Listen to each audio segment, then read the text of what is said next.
আসসালামু আলাইকুম food lovers বন্ধুরা, কেমন আছেন সবাই? আশা করছি সবাই ভালো আছেন। আজকে আপনাদের জন্য নিয়ে আসলাম খুবই সুস্বাদু একটি রেসিপি, পুঁই শাক দিয়ে আর ধুন্দুল দিয়ে রুই মাছের ঝোল। গ্রামের ঘরোয়া টেস্টে এমন মজার ঝোল খেলে আঙ্গুল চাটতে বাধ্য হবেন। তো চলুন বেশি দেরি না করে রেসিপি শুরু করা যাক। আমি এখানে 2টা ধুন্দুল নিয়েছি। এখন ধুন্দুলগুলোকে ভালো করে ছুলে নেব।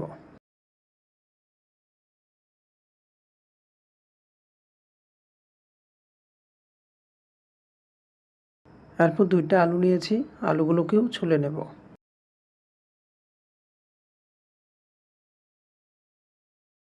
এখন ধুন্দুলগুলো সাইজ করে কেটে মাঝখানে ফালটা করে নেব।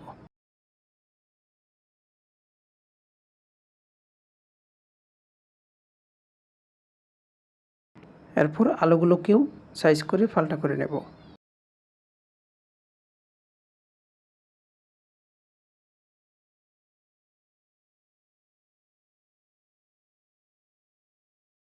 এরপর এখানে কিছু পুঁই শাক নিয়েছি ডাঁটা সহ। আপনারা চাইলে শুধু পাতা দিয়েও করতে পারেন। তারপর এখানে 4টা রুই মাছের টুকরো নিয়েছি।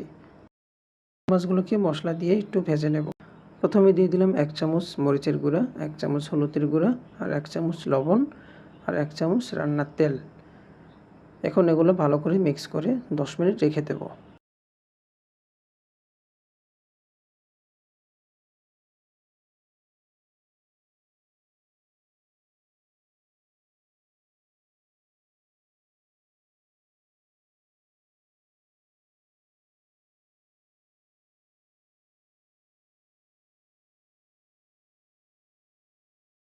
তারপর একটা তাওয়াতে তেল দিয়ে দিলাম। তেলটা যখন গরম হয়ে আসবে তখন মাছগুলো দিয়ে দেব।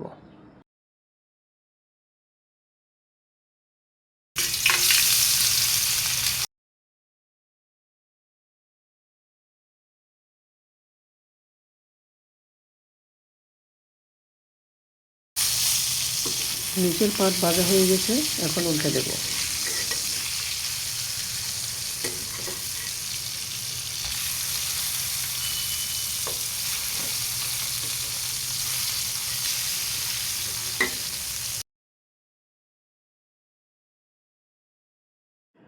তো আমার মাছ সম্পূর্ণ ভাজা হয়ে গেছে।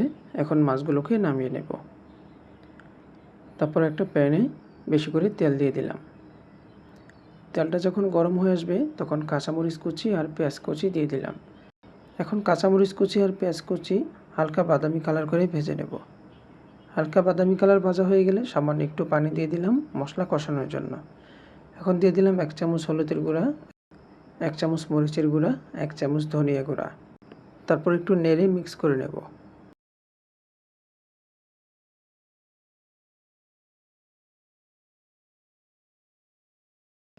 এখন দিয়ে দিলাম 1/2 চামচ জিরার গুঁড়া আর স্বাদ মতো লবণ। এখন মশলাটাকে খুবই ভালো করে কষাতে হবে। যতক্ষণ পর্যন্ত মশলা থেকে তেল না বের হচ্ছে ততক্ষণ পর্যন্ত কষাতেই হবে। তো আমার মশলা কষানো হয়ে গেছে, এখন সবজিগুলো দিয়ে দিব। শুধু আলু আর ধুন্দুলগুলো দিব।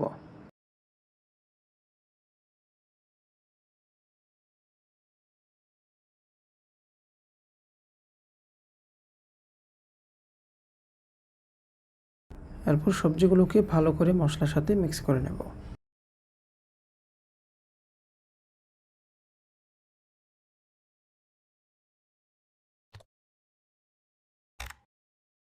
এখন ঢাকনা দিয়ে ঢেকে 5 মিনিট জাল করে নেব।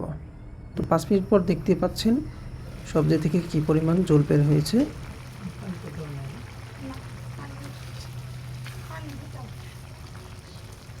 এখন দিয়ে দিব টমেটো কুচি। টমেটো কুচি দেওয়ার পর 2 মিনিট পর দিয়ে দিব পুঁই শাকের পাতা।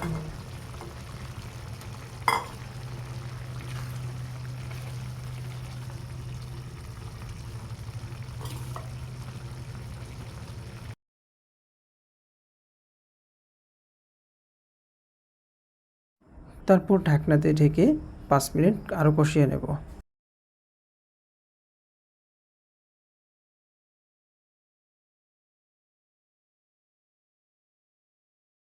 কষানো হয়ে গেছে, এখন আমি 1/2 লিটার মতো ঝোল দিয়ে দিলাম।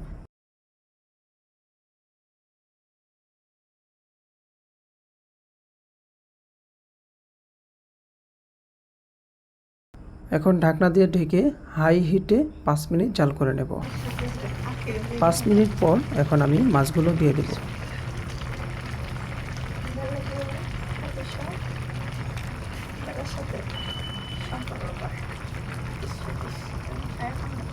মাছগুলো দেওয়ার পর ঢাকনা দিয়ে ঢেকে চুলার আঁচ একেবারে লো করে দিয়ে আরও 10 মিনিট জাল করে নেব। 10 মিনিট পর দেখতেই পাচ্ছেন বন্ধুরা আমার তরকারিটা কী পরিমাণ লোভনীয় হয়েছে। বিশ্বাস করুন, গরম ভাতের সাথে এই রেসিপিটা একবার ট্রাই করে দেখবেন, আঙ্গুল চেটে খেতে বাধ্য হবেন। তো ভিডিওটি কেমন লাগলো অবশ্যই কমেন্ট করে জানাবেন। যদি ভালো লাগে চ্যানেলটি সাবস্ক্রাইব করে দিবেন। ধন্যবাদ।